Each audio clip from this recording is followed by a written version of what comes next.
오늘 드디어 히브리서로 들어왔어요. 히브리서에서는 조금 여러 주 동안 함께 묵상할 게 참 많이 있어요. 여러분, 우리가 OBM 이렇게 하면서 여러분들 어떻게 느끼셨는지 모르지만 성경을 전체적으로 한번 훑는 겁니다. 성경을 전체적으로 한번 훑으면서 가장 중요한 부분, 중요한 말씀들을 이렇게 우리가 되새기면서 하는 거기 때문에 상당히 의미가 깊다고 저는 생각하는데, 여러분들은 뭐 어떻게 받으셨는지는 잘 모르겠지만 그러나 상당히 의미 있게 성경을 조명하고 있다고 생각을 합니다. 근데 먼저 말씀드릴 게 있어요. 뭐가 있냐면 말씀을 묵상할 때 말입니다. 여러분, 말씀 묵상의 기법에 있어서 조금 말씀을 드리고 오늘 말씀 들어가겠는데, 말씀 기법에서 요즘에 요즘 매일 묵상하는 것이 이제 욥기서입니다. 여러분 잘 아시지만 욥기서를 묵상하고 있어요. 그래서 욥기서를 묵상하면서 글을 이렇게 올리면서 참 여러분들한테 댓글을 받은 게 어떤 주로 댓글이냐 하면은 욥기를 참 어렵게만 생각하고 고난에 대한 것만 얘기하고 이렇게 했는데, 이렇게 묵상 글을 이렇게 올려주시고 쭉 같이 따라서 하다 보니까 이게 이런 뜻이구나 하는 걸 처음으로 느끼셨다는 분들이 참 많아요. 여러분들이 그런 댓글을 보내주셨어요. 그래서 그걸 포인트를 잘 잡아주셔서 이렇게 하셨다, 이런 거를 이렇게 제가 댓글을 받았습니다. 그걸 보면서 제가 이렇게 생각을 했어요. 뭐냐면 묵상 기법에서 여러분들과 나눌 수 있는 게 이런 겁니다. 스토리나 여러 이제 구약이나 신약이나 스토리들이 좀 많잖아요. 스토리들 뭐 예수님께서 그 38년 된 병자를 살리신 사건이라든가 이런 사건 현장에서 할 땐 우리가 항상 제가 여러 번 말씀드리지만 묵상은 비대어의 체험이다.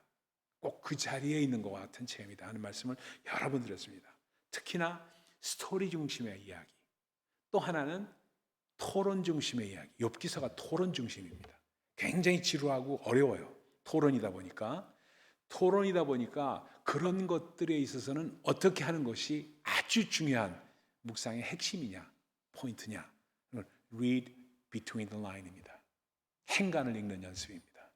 그러니까 이 말씀을 하고 있다고 하면 이 말씀이 있어서 이 말씀과 이 말씀 사이에 행간의 뜻을 파악하는 것이 아주 중요한 묵상의 기법입니다. 그러다 보니까 지난 시간에 제가 말씀드렸지만 뭐냐면 이 소위 sub텍스트가 중요하다는 말씀 지난 시간에 제가 한번 말씀을 드린 적이 있습니다. 텍스트가 있고 컨텍스트가 있고 sub텍스트가 있다 하는 말씀 있잖아요.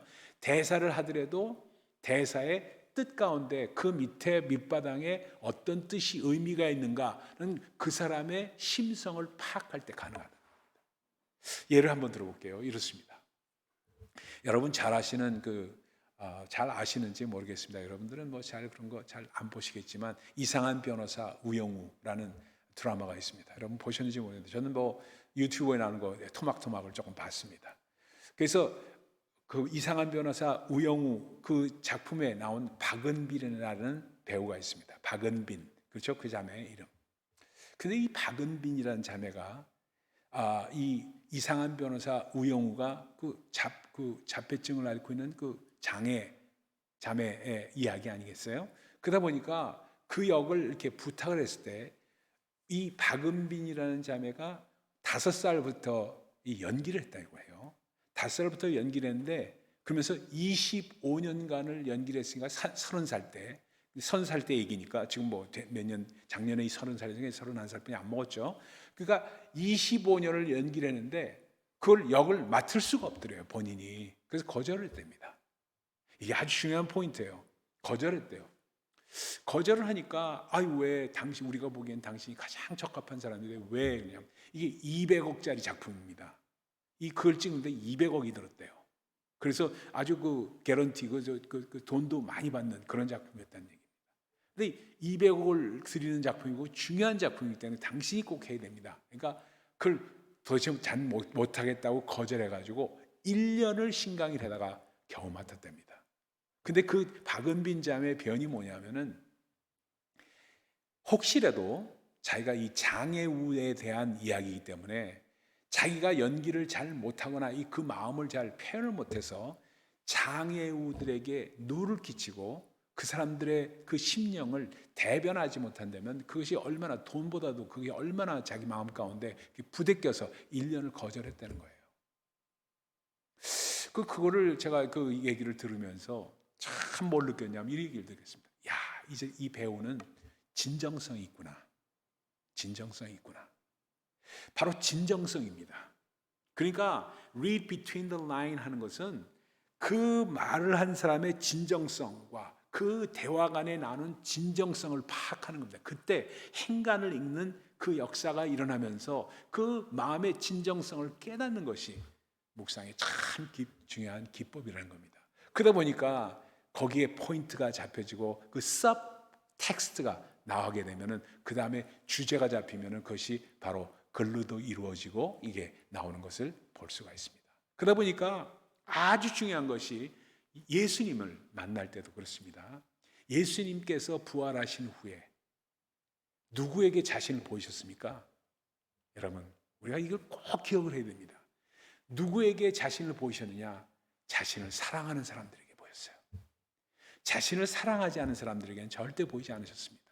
자신을 정말 사랑하고 자신을 찾는 자에게, 하나님은 누구에게 나를 진정으로 찾고자 하는 자, 네가 나를 찾고 찾으면은 나를 만나리라 하는 잠언의 말씀처럼 꼭 하나님은 그런 사람들에게 reveal, 자기 자신을 보이신다는 것을 꼭 기억을 해야 됩니다. 그러다 보니까 묵상도 마찬가지예요. 묵상도 그런 read between the line 하는 게 아주 중요합니다. 그런데 오늘 대하는 이 히브리서, 오늘부터 몇 주를 할지 모르겠습니다만 히브리서 같은 것은 이 묵상의 기법이 조금 달라집니다. 왜냐하면 read between line 할 수가 있는 이 여건이 아니에요. 이거는요. 스토리도 아니고 대화도 아니고 이러다 보니까 이런 것들은 어떻게 해야 되냐? 단어에 집중해야 됩니다. 단어. 그 단어의 의미를 파악하고 단어를 깊이 있게 묵상하고 단어의 의미를 깨닫고 하는 그 묵상을 함으로 말미암아 그걸 하다 보니까 묵상이 조금 어렵습니다. 왜 어렵냐 하면은 구약의 배경을 잘 알아야지만 이 묵상이 풀려나갑니다. 이 배경을 알지 못하면은 참 풀려나기가 어려운 그러한 것입니다. 근데 히브리서에는요, 전체적으로 13장으로 되어 있습니다. 전체적으로 오늘 첫 번째니까 한번 이게 말씀을 보여드려야 돼요. 1장서부터 13장까지 가면서 아주 히브리서 기자가 중요하게 생각한 것이 있어요. 뭐냐면 이 첫 번째 1장에서는 뭐를 비교하냐면 그리스도 예수와 예수 그리스도와 누굴 비교하면 천사를 비교합니다. 천사를 비교해요. 그리스도와 천사를 비교하면서 계속해서 비교의식을 갖고 사람들에게 전달합니다. 공동서신이에요. 히브리서부터는 베드로전서, 베드로후서 이런 것들이 누구 대상이 전체적으로 공동적으로 다 보내기 때문에 이걸 공동서신이라고 말합니다. 빌레몬서까지는 목회서신이라고 얘기할 수 있죠. 디모데후서, 디도서까지는 목회서신이라고 하지만 나머지들은 전체적으로 모든 수신자가 거의 일반적인 사람들이기 때문에 공동서신이라고 표현하는 겁니다. 공동서신들에게 있어서는 꼭 중요한 것이 뭐냐면 아주 이 어려움 가운데 수신자가 어떤 사람들이었냐? 너무너무 힘들어. 믿음을 지키기가. 그가 믿음을 포기하려고 막 하는 그런 위험 가운데 있는 사람들에게 보내면서 너희가 믿게 된 예수 그리스도 그분이 어떠신 분인데 네가 이걸 포기하려고 그러냐? 끝까지 버텨라 하면서 이걸 주시는 서신이기 때문에 정말로 그 사람들이 갖고 있던 민속적인 신앙과 종교심이나 구약을 믿는 그 믿음과 비교하면서 믿음이라는 것이 어떤 것이냐는 걸 심어주면서 하는 거기 때문에 비교하는 겁니다. 그리스도와 누굴 비교하냐면 천사를 비교합니다. 왜? 그 당시 사람들은 천사하면 아주 대단한 것, 하나님을 대신하는 메신저로서 천사를 숭배하는 사상이 너무나 컸기 때문에 천사하고 비교를 합니다. 그 다음에 누구랑 비교하냐면 그 예수 그리스도 아들과 모세를 비교합니다. 3장에 가면 그래요. 모세를 비교하고요. 그 다음에 가나안의 안식처와 하나님의 안식처가 어떻게 다른가 하는 것을 비교합니다. 그 다음에 그리스도와 아론을 비교합니다. 대제사장인 아론과 비교합니다. 그래서 예수 그리스도는 우리에게 대제사장이신데 아론이라는 그 대제사장과 비교를 해봐라 하면서 말씀을 하는 장면입니다. 계속해서 충만한 믿음과 배교하는 사람들의 믿음과 그다음에 옛 언약과 새 언약, 신언약, 새 언약을 비교하고 그다음에 율법의 제사와 그리스도의 제사, 이런 모든 것들을 하나하나 비교하면서 설명한 것이 바로 히브리서입니다. 이러한 배경을 알게 되면 아하, 이게 이래서 이런 말씀을 주셨구나, 단어가 하나하나 어려운 단어들이 많구나 하는 것들을 알 수가 있습니다. 여러분 한번 보세요. 여러분 보세요. 우리가 한번 보시기 바랍니다. 8절 한번 보세요. 8절 같이 한번 읽어볼게요. 같이 읽습니다. 시작. 주께서 의를 사랑하시고 불법을 미워하셨으니 그러므로 하나님 곧 주의 하나님이 즐거움에 이거 9절이네. 죄송합니다. 8절 읽어야죠. 시작. 아들에 관하여는 하나님이여 주의 보좌를 영영하며 주의 나라의 규는 공평한 규니이다. 규가 뭐예요? 규가 잘 모르잖아요. 이런 거를 잘 파악을 하는 것이 중요하다고 해서 이 말씀을 읽은 거예요. 규는 보좌와 연관이 되어 있어요. 보좌에 앉으시니가 뭘 갖고 다스리냐? 이 에스더서 기억하죠? 에스더는 뭐예요? 에스더는 정말 느부갓네살 왕한테 나갈 때, 그 왕한테 나가게 되면 큰일 나잖아요. 느부갓네살이 아니지 누구죠? 갑자기 생각이 안 나네. 그 왕에게 나가면은 안 되잖아요. 왕의 허락 없이. 그러니까 셉터를 잡게끔 합니다. 셉터. 그러니까 왕은 뭘 갖고 자기의 권위를 나타내느냐? 지팡이 같은 거예요. 지팡이. 그게 규입니다. 규. 그렇기 때문에 보좌와 규는 같이 다니는 말입니다. 예를 들어서 이런 것들이에요. 그러다 보니까 우리 정말 꼭 기억하셔야 되는 게 오늘 말씀 가운데 나타나는 이것이 어떻게 이 어려운 말씀을 다 기억할 수 있을까? 예를 하나 들어봅시다. 어떤 사람이 잘 들어보세요. 참 너무나도 귀하기 때문에 이 말씀을 드립니다. 어떤 사람이 예수 믿고 정말로 진실되게 믿기 시작했어요. 근데 그 사람을 아주 우습게 보는 사람이 있어요. 친구인데 이 사람이 옛날에는 안 그랬는데 이거 변했거든. 변하니까 가서 야, 너 개독교 신자 됐다며? 하고 딴지를 놓은 거예요. 개독교 신자 됐다며? 하면서 그러니까 이거 그렇다고 끄떡끄떡 하는 거예요. 개독교라니까 자기도 옛날엔 개독교라고 그랬거든. 근데 그 사람이 여기 그렇다고 끄떡끄떡 하니까 야, 너 도대체 네가 믿는 예수라는 사람이 어떤 사람인지 알고 너 믿느냐? 글쎄 뭐라고 대답해야 될까? 잘 모르는데 이렇게 대답을 했습니다. 믿은 지 얼마 안 되니까. 그러니까 이 사람이 뭐라고 그러냐면 야, 너 예수에 대해서 많이 안다면 삼위일체에 대해서 알아? 하고 이 아주 딴지 걸기로 작정한 사람이 삼위일체에 대해서 그러니까 이 사람이 뭐라고 대답했냐면 글쎄 잘 모르겠는데 하고 대답했어요.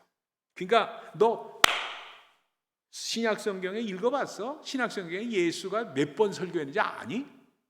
설교한 장면이 알아? 글쎄 모르겠는데 모르는 질문만 하는 거예요. 계속해서.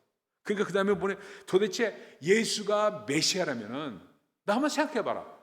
왜 이렇게 전쟁이 많아? 우크라이나 전쟁이 언제 끝나는 거냐? 왜 이 악이 만영, 이 세상이 만영하고 그리고 도대체 전쟁이 언제 끝날 거냐? 전쟁이 왜 이렇게 일어나냐? 메시아가 맞냐? 하고 얘기하니까 글쎄 마음이 아프지만 잘 모르겠는데 하고 이 사람이 대답을 했어요. 그러면서 야, 너 예수장이라면서 아는 게 하나도 없구나. 너 진짜 개독교다. 하고 대답을 하면서 딴지를 놓은 거예요. 야, 네가 그렇게 얘기하니까 내가 진짜 개독교네 하면서 이 사람이 그 다음에 한 얘기예요. 그런데 한 가지 분명한 게 있다. 내가 3년 전에는 너랑 같이 다니고 술 먹으러 다닐 때는 내가 술주정뱅이 아니었니? 술주정뱅이였고 정말 집에만 가면은 얼마나 술 먹고 들어와서 우리 마누라 괴롭혔는지 이름 말할 수가 없다. 집안에 있는 거 다 때려부셨다. 내가 솔직하게 너한테 얘기한다. 내가 그런 놈 개망난이라는 너 알지 않냐? 그래서 다 때려부시고 애들이 아빠가 술 먹고 들어왔다면 버달버달 떠는 것이 우리 집이었다. 근데 그렇게 살다 보니까 빚을 얼마나 졌는지 모른다. 그렇게 살고 있다는 어느 날 내가 예수라는 분을 만났단다.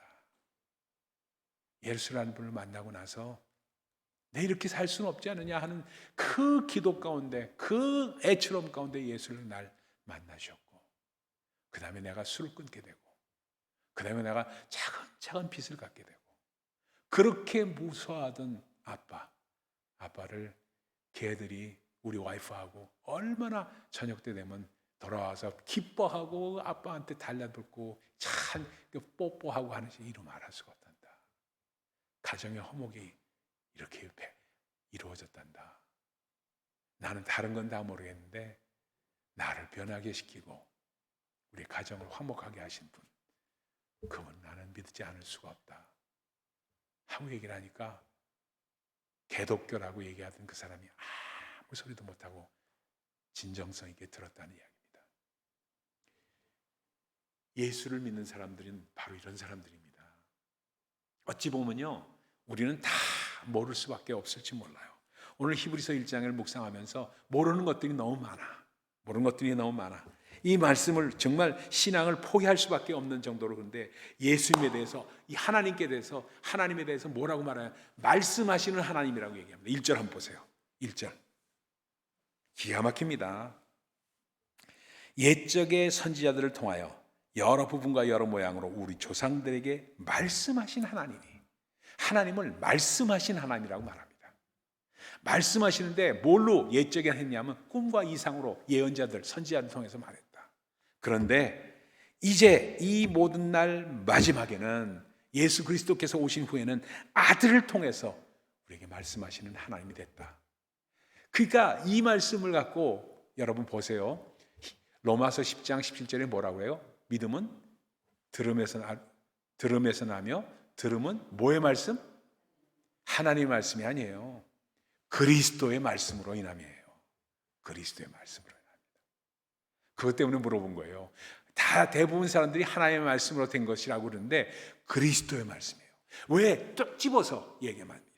왜냐하면 이 모든 날 마지막에는 아들을 통해서 하실 말씀이기 때문에 그리스도의 말씀으로 인해서 믿음이 나오고, 그리스도의 말씀으로 말미암아 우리가 정말 상속자로 세우고 또 모든 세계를 지으신 주님에 따르게 됐다, 이걸 말씀하고 있습니다. 그러면서 3절 이렇게 말합니다. 3절 우리 암소 구절이니까 같이 한번 읽어봅니다. 시작. 이는 하나님의 영광의 광채시요 그 본체의 형상이시라. 그의 능력의 말씀으로 만물을 붙드시며 죄를 정결하게 하는 일을 하시고 높은 곳에 계신 지극히 크신 이의 우편에 앉으셨느니라. 그 말씀하시는 하나님이 어떤 분이시냐? 신학적인 의미에서 그분은 하나님이신데, 그분은 만물의 상속자가 되시고 만물의 소유주가 되시며 모든 세계를 지으신 창조주가 되시며 영광의 광채가 되신다. 여러분, 이것도 기가 막혀요. 영광의 광채. 하나님께서 가장 먼저 창조하신 게 빛 아니에요. 빛이 있으라 하심에 빛으로, 말씀으로 창조하시면서 빛이 있었잖아요. 근데 예수님이 오셔서 그분을 묘사할 때 빛을 창조하신 하나님이 영광의 광채를 나타내셨다고 하시는 그것으로 시작합니다. 그러면서 어두움 가운데 있는 백성들에게 요한복음 1장을 보면 기가 막혀요. 어두움 가운데 인간들에게 그 빛을 나타내신 예수 그리스도, 빛이 있었는데 세례 요한은 빛이 아니고 빛을 증거하는 사람이라고 요한복음 1장에 말씀하면서 빛이 되신 예수 그리스도에 대해서 말씀합니다. 그러면서 뭐를 말씀하시냐면 바로 그 본체의 형상이라. 본체의 형상이라는 말은 뭘 말씀하실까? 바로 본체의 형상이라는 건 하나님과 동등됨을 말씀합니다. 하나님과 동등됨. 그래서 능력으로 말씀을 붙드신 자, 그분은 섭리자가 되십니다. 그래서 말씀이 우리에게 올 때 하나님의 역사가 우리 가운데 섭리하게 된다는 사실을 말씀하고 있어요. 말씀으로. 그래서 말씀 묵상이 중요한 것이, 왜냐하면요, 어느 날 갑자기 말씀이 우리에게 다 올 때, 말씀이 올 때 그것이 섭리로 나타나게 됩니다. 여러분, 제가 이렇게 여러분 보니까 제가 때깔도 괜찮아지고 좋아졌죠. 결국 이거 참 많이 좋아졌어요. 제가요, 많이 좋아지고, 뭐 아직까지 100% 완전하다는 얘기는 못 하겠습니다. 아직까지도 머리가 띵하고 좀 그럴 때가 많아요. 여기저기 쑤시는 데도 있고. 그렇지만 얼마나 좋아졌는지, 그 다음에 이게 얼굴이 좀 허해져가지고 좀 생긴 것도 나아졌어요. 얼마나 감사한지 몰라요. 그래서 항상 말씀 묵상하면서 하나님께 감사합니다. 그래서 범사에 감사하고 항상 기뻐하라는 말씀이 너무너무 그 10년 가운데 우러나요. 우러나. 그냥 그것이 우러나면서 범사에 정말 감사하면서 쉬지 않고 기도하는 역사가 그게 뭐라고 말씀을 드려야 될지 모르겠어요. 그러니까 그냥 호흡이 기도가 되는 수가 많이 있어요. 호흡 자체가. 그래서 기도가 되는 수가 많이 있는데 그것이 바로 뭘 말씀하시냐? 능력의 말씀으로 만물을 붙드시는 하나님께 섭리함으로 나가는 그 하나님의 섭리를 깨닫는 일입니다. 그렇게 될 때 우리의 죄를 정결케 하시면서 우편에 가시는 승귀하시는 모습이 나타나게 된다. 이것을 정리해서 이렇게 표현할 수가 있습니다. 저 이제 마지막으로 보십시다. 우리 하나님은 우리를 말씀으로 우리를 만물을 붙드시면서 여러분과 저를 붙드십니다. 붙드시는데 그 붙드시는 것을 뭐로 붙으시냐? 하나님의 손으로 붙드십니다. 우리는 하나님의 손에 붙들림을 받은 자들입니다. 늘 삶 가운데 하나님의 손에 붙들림 받는 자라는 것을 영어로 표현해야 됩니다. 그래서 하나님은 우리를 붙드실 때 우리가 이렇게 살면은 붙들림을 당한 자고 이렇게 하는 사람들은 이렇게 악수할 때 이렇게 하시는 분이 있고 악수할 때도 이렇게 손을 잡을 때 이렇게 하시는 분이 있고 이렇게 좀 다른데 이렇게 하여튼 이렇게 보면은 그래요. 근데 그 붙들린다는 것은 내가 주님 앞에 내 자신을 내놓는 사람이 붙들리는데 그 hands라는 것이 H라는 것이 뭐를 의미하는가? 하나님께 영광을 돌리는 겁니다. 본체의 영광과 예수 그리스도는 하나님의 영광과 동등됨을 말합니다. H는 honor를 말합니다. H는 honor예요. 영어로요. 두 번째 A는 HAND 아닙니까? A는 뭐를 말하는? attribute, 속성이 같다는 겁니다. attributes, 영어로는 좀 어려운 단어죠. attribute라고 합니다. 속성, 하나님의 속성과 예수 그리스도의 속성이 같다는 걸 의미합니다. 그 다음에 N은 뭐예요? name입니다. name. 예수 그리스도라는 것이 예수가 하나님의 이름이라는 겁니다. 하나님의 이름과 예수 그리스도의 이름이 동등되다, 동일하다, 공유한다는 것을 의미합니다. 그 다음에 D는 뭐예요? Deeds 뭐예요? 행위, 사역임을 말합니다. 그래서 예수 그리스도의 사역과 하나님의 사역은 동일하다. 하나님은 예수 그리스도의 사역을 통해서 나타나신다는 걸 말합니다. 그 다음에 S죠. hands니까 S는 뭐예요? 마지막 seat입니다. 그래서 뭐예요? 보좌. 그리고 그 보좌에 앉으신 그분께서 우리를 붙드시고 우리에게 뭘 내미시냐? 아까 말씀한 규를 내미신다. 보좌의 규를, 셉터, 영어는 셉터라고 합니다. 규를 내미셔서 이 규를 잡으라고 하는 하나님입니다. 그래서 HAND를 꼭 기억하십시오. honor, 그래서 하나님께 영광을 돌리는 것이 너무나도 중요하고 두 번째는 attribute, 예수님의 속성을 우리 가운데 우리 삶 가운데 나타내는 것이 또 중요하고 그렇게 해서 상속자가 되는 것이고 그 다음에 and, 예수 그리스도의 이름을 온전하게 우리 삶 가운데 드러내며 예수 그리스도의 이름을 사용하는 거고 그렇게 될 때 우리 안에 나타나는 사역이 예수 그리스도의 사역이 된다는 D가 나타나는 것이고 그렇게 될 때 S, 마지막으로 S는 보좌에 앉으신 보좌 우편에 앉으신 예수 그리스도 그 안에 우리가 함께 앉는 에베소서 2장의 말씀이 우리 가운데 이루어진다. 그래서 HANDS 우리 삶 가운데 꼭 기억하시면서 그렇게 해서 저는 이 말씀 묵상을 끝냈습니다. 여러분 이 말씀을 꼭 기억하시면서 우리 삶 가운데 능력으로 나타나시는 귀한 역사가 있으시기를 예수 그리스도의 축원을 드립니다. 기도하겠습니다.